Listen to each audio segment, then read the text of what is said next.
Hey there, subscribe to my channel, and also press this bell icon so you never miss any new updates, cause whenever we upload new video you will get a notification on your phone. Part 1.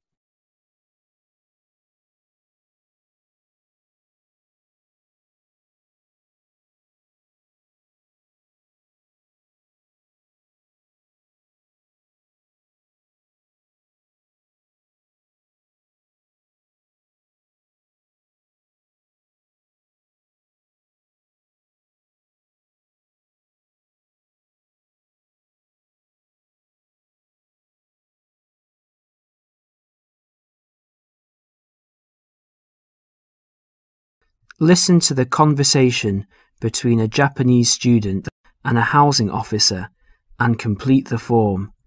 First, you have some time to look at questions 1 to 5.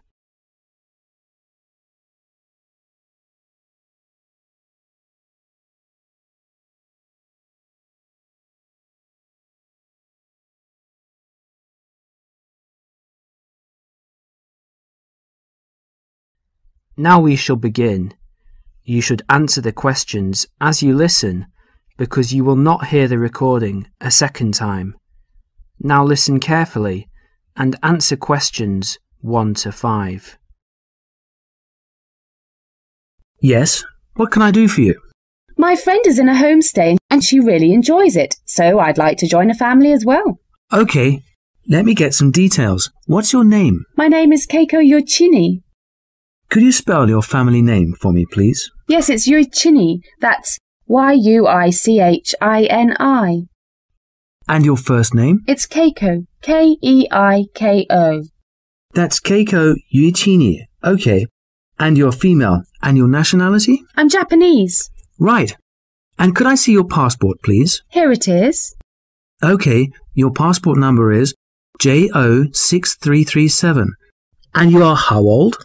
I'm 28 years old.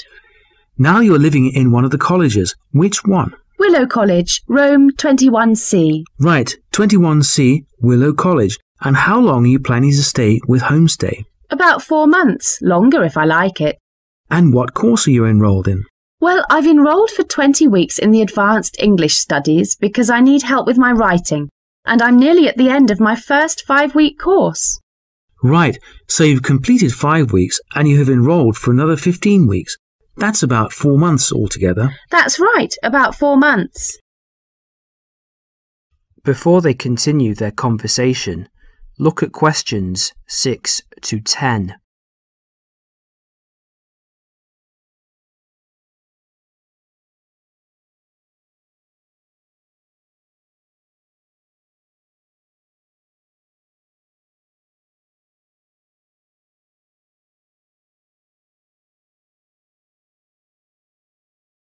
As you listen to the rest of the conversation, complete the form by filling in the numbered spaces 6 to 10.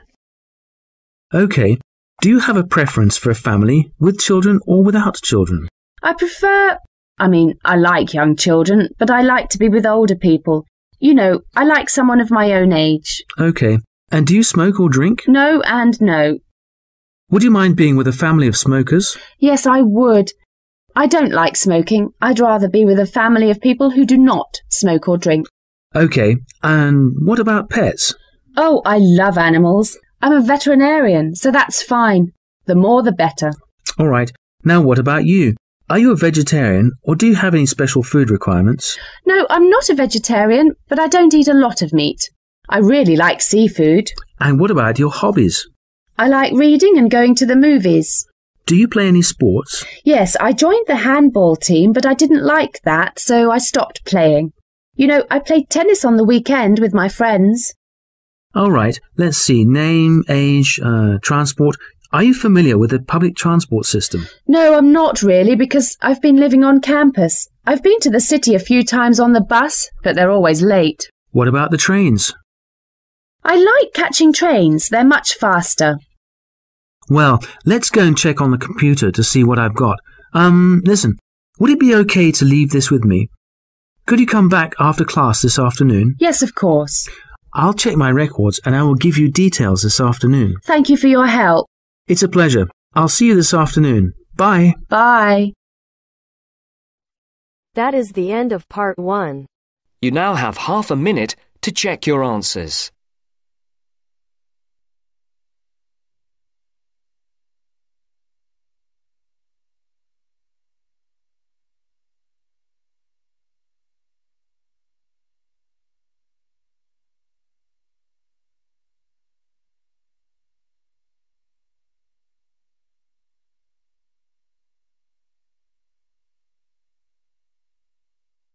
Now turns to part 2. Part 2.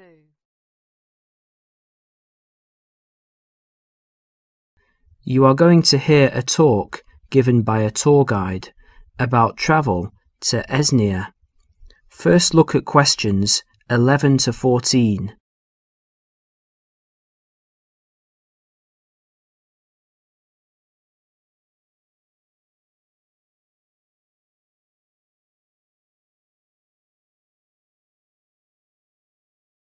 As you listen to the first part of the talk, answer questions 11 to 14.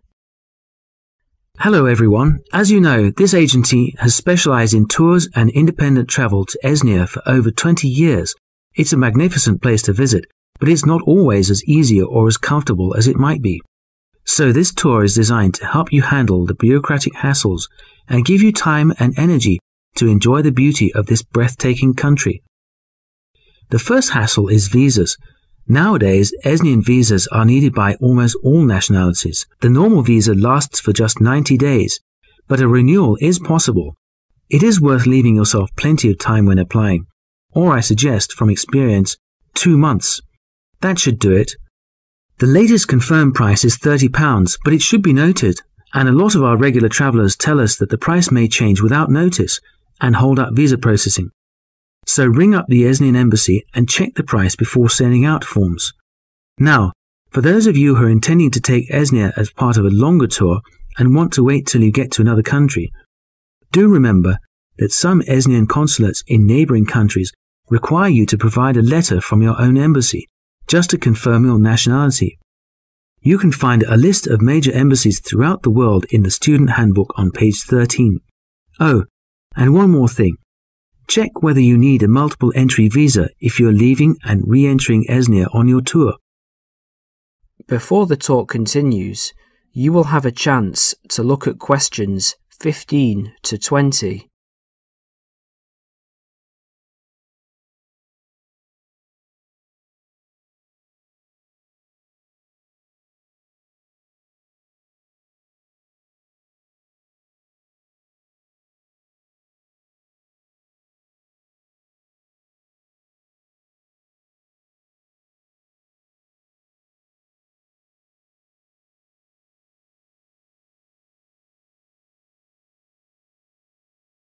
As you listen, complete the summary and answer questions 15 to 20. Now, some miscellaneous general advice. Firstly, if you're rich enough to bring in over $1,000 in cash or traveller's checks to Esnia, you need to fill in the currency form. Don't forget this. You could get into trouble if you do. You must declare all of your items and more expensive items, such as video cameras, on a tourist export form, which you can arrange to carry in advance. Regarding health regulations, although Esnia is becoming a generally healthier country with every passing year, neighbouring countries remain cautious with regards to health standards there, and therefore it is worthwhile carrying a health certificate. The one you need is the BM276. Now all of you here are students, and there will be plenty of concessions for young people travelling in Esnia. The Esnian Transport Authority, for example, issues a special youth fare card which you can get in any railway station. Just show your international student card. Information about getting this is in the handbook, and give 2 passport photos. And by the way, because there is so much bureaucracy in Esnia, we advise you to take at least 12 passport photos with you. They're not always easy to get done there. Finally, a bit more about currency. Pounds won't get you very far in Esnia these days, so they're no good. We advise people to carry either yen or Australian dollars. US dollars are starting to cause difficulties because of political disputes. Another surprise is that credit cards are virtually useless because of fraud scandals. Do carry traveller's checks, but we advise medium denominations. Large denominations increase the likelihood of theft, and small ones increase commission charges. Now, as I mentioned earlier, this student handbook has a wealth of information.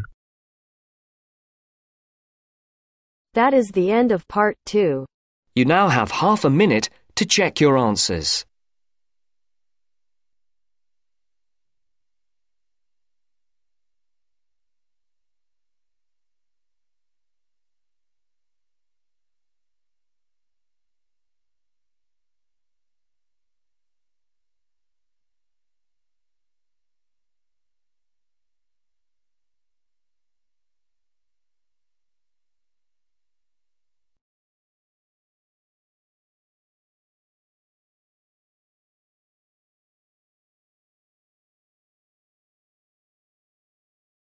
Now turns to part 3. Part 3.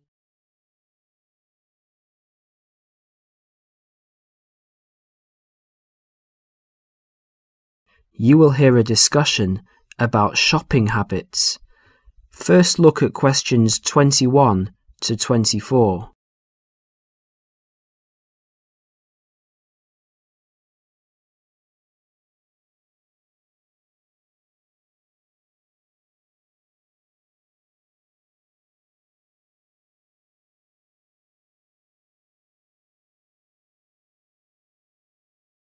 As you listen to the first part of the discussion, answer questions 21 to 24.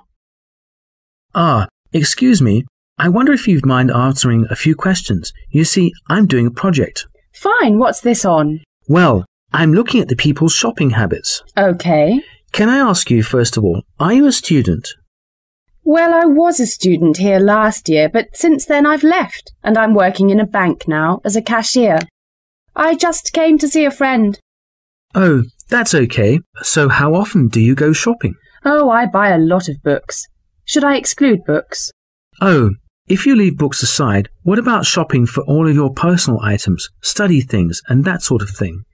Okay, because I go to the supermarket almost every day, it seems the other things, I'd say, I tend to do it every other week. And do you spend the same amount each time? I guess so.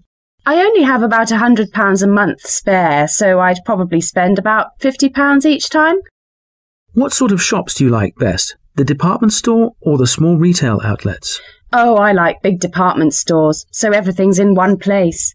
The weather's so bad, so it's a bit miserable trudging from one little shop to another.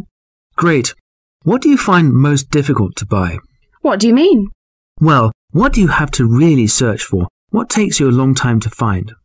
Oh, jeans, definitely. You can get hold of a sweater or a CD in a moment, but with jeans I can spend all afternoon and still not find a pair that fits.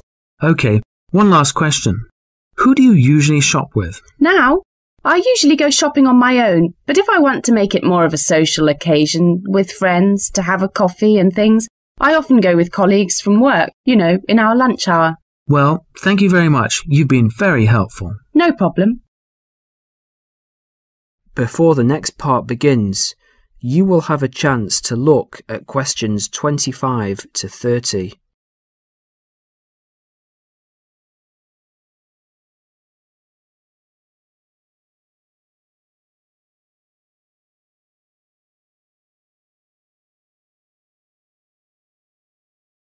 As you listen, answer questions 25 to 30.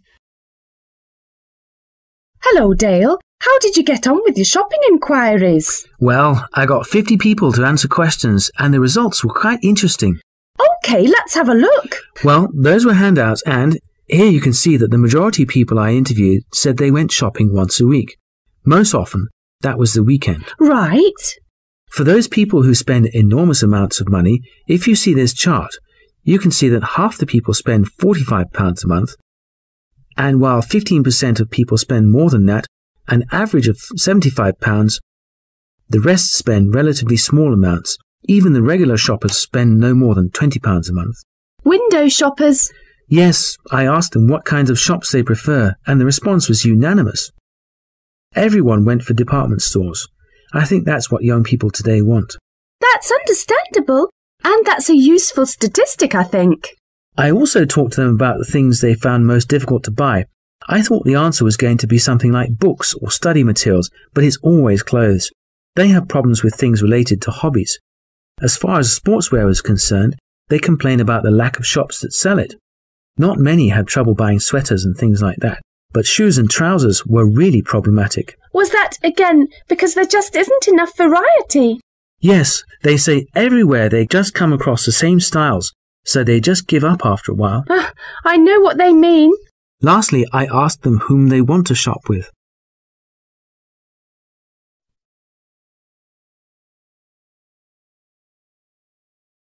That is the end of part 3. You now have half a minute to check your answers.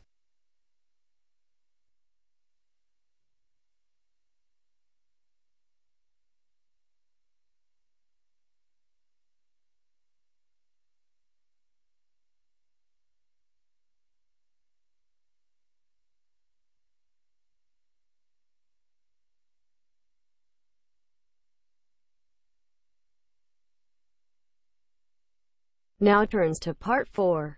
Part 4. You will hear a lecture about study and answer questions 31 to 40. First look at questions 31 to 40.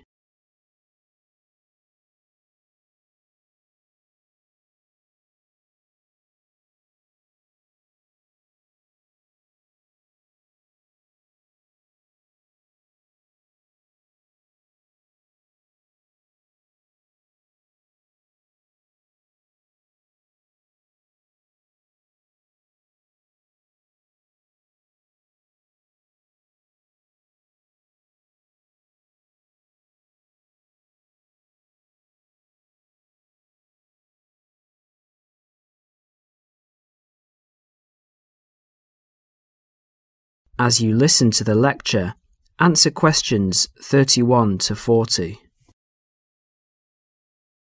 Can anybody hear me? Is this microphone working? Good. Now, welcome everybody to the second of these lectures on successful study at college. Yesterday we looked at housekeeping issues, where to find information, how to use the library computer system, and so on. Today we're going to cover an issue that will be vitally important to you all throughout your time here at college, and that is time management. Hundreds of books have been written about time management, and those of you who are interested in doing some extra reading on the subject are very welcome to see me after the lecture, as I have a book list here and some other useful materials. Now, time management. In the past, this used to mean making a list to plan for every hour of the week and then try to stick to this plan. These days, however, the whole idea of managing time has changed. In fact, if you think about it, you'll find that it's impossible to manage time. It just goes. So what you really need to manage is yourself. To manage yourself effectively, you need to have a clear idea both of what you want to achieve and how to achieve it. In other words, you need to set goals, and you need to move towards achieving these goals in an efficient and systematic way.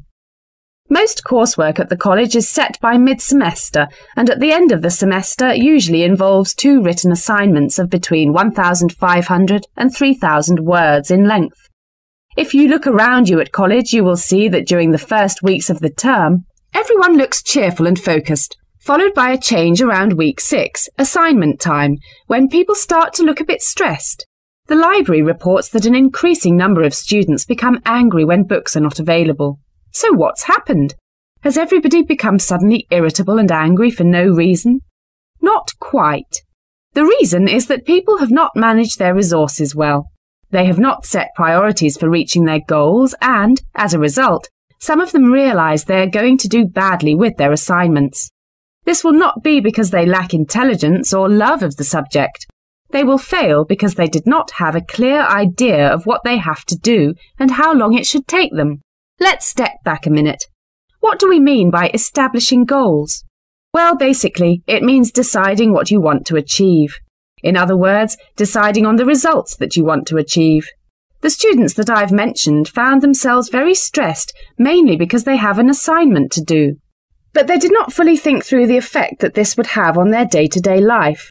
There's an awful lot of spare time in a day. For example, if you manage to spend some of that time, even just 1 hour, on an activity that helps you with your study, that 1 hour could have a major impact in your course, particularly if you make it a regular habit. I'd like to ask you now to have a look at the planners in your information kits. You will see that there are 3, 1 term planner, 1 weekly planner, and 1 daily planner. The term planner is to help you get an overview of everything that you will need to do for the term. The weekly planner is to help you week by week, and the daily planner will help you with the really detailed planning.